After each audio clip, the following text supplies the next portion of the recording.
Teddy bear emoji. 1. The night of the walking toys. Liam loved his toy collection, especially his stuffed bear named Buttons. Every night, he placed Buttons right at the end of his bed. But lately, Liam started noticing something strange. Each morning, Buttons was no longer at the bed's end. Sometimes he'd be on the windowsill.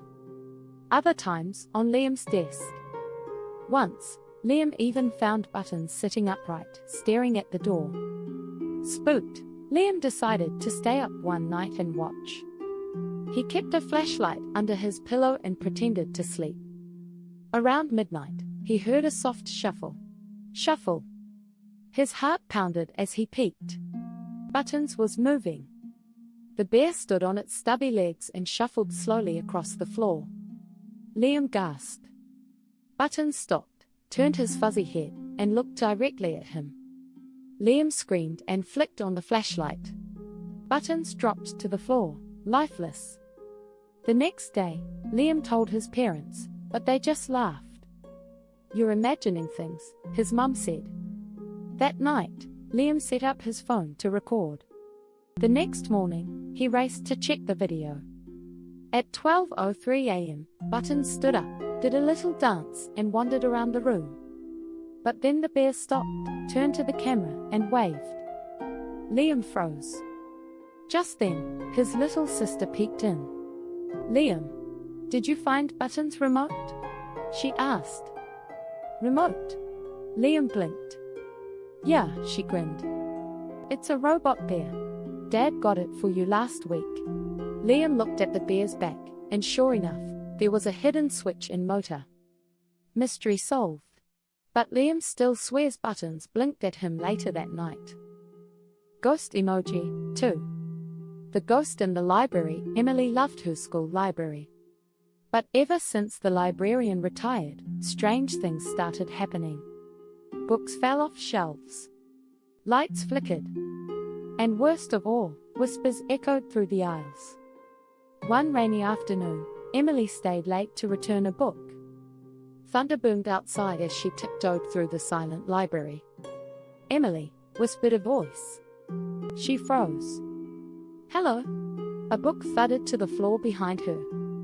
She turned, but no one was there. "Come find me." The whisper came again. Emily should have run, but curiosity pulled her forward. The whisper led her to the restricted section.